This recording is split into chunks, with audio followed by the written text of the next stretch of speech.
তবে খাওয়া শেষ হতেই ইঁদুরটি বলল, আপনার প্রতি আমি কৃতজ্ঞ, কিন্তু আমার স্ত্রী খুবই ক্ষুধার্ত আর আমার কিছু বন্ধু রয়েছে যারা দিনের পর দিন খাবার ছাড়াই আছে। আপনি যদি একটু সাহায্য করেন আমরা সত্যিই কৃতজ্ঞ থাকব।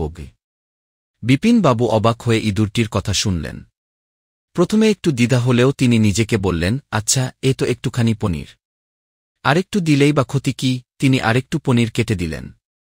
কিন্তু এরপরই রান্নাঘরের জানালার ধারে আরও দুটি ইঁদুর এসে উপস্থিত হল। আমার নাম মিক্কি, বলল দ্বিতীয় ইঁদুরটি।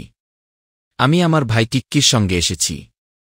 আমরা শুনেছি আপনি দয়ালু মানুষ, দয়া করে আমাদেরও কিছু পনির দিন। ঘি।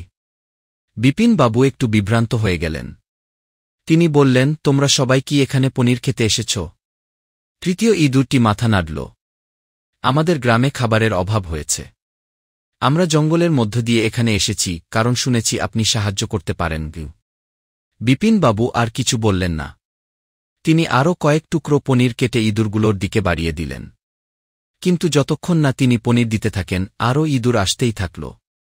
এবার বাড়ির প্রতিটি কোণ থেকে ছোট ছোট ইঁদুর বেরিয়ে আসতে শুরু করল। কেউ লাল রঙের, কেউ বাদামি, কেউ একেবারে ধূসর। তাদের প্রত্যেকের চোখে যেন একই রকমের ক্ষুধা আর কৃতজ্ঞতার ছাপ।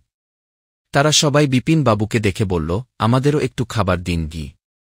বিপিনবাবু গভীরভাবে ভাবলেন, এভাবে যদি চলতে থাকে তবে আমার বাড়ির সমস্ত পনিরই তো শেষ হয়ে যাবে। তবুও তিনি তাদের কারও আবদার ফেলে দিতে পারলেন না। একের পর এক তিনি পনির কাটতে লাগলেন।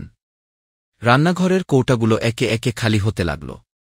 ইঁদুরগুলো তাদের ক্ষুধা মিটিয়ে হাসিমুখে বিপিনবাবুকে ধন্যবাদ জানিয়ে একপাশে বসে পড়ছিল। এর মধ্যেই একটি ছোট্ট ইঁদুর, যে সবচেয়ে বেশি সাহসী মনে হচ্ছিল, বলল, আপনি যদি আমাদের সাহায্য না করতেন তবে আমরা সবাই ক্ষুধার কারণে অসুস্থ হয়ে যেতাম। আপনি সত্যিই মহান। কিন্তু আমাদের গ্রামের বৃদ্ধ ইঁদুর নেতা খুবই অসুস্থ। সে এক টুকরো বিশেষ জাদুকরি পনির ছাড়া বাঁচতে পারবে না। আপনি কি আমাদের সাহায্য করতে পারবেন?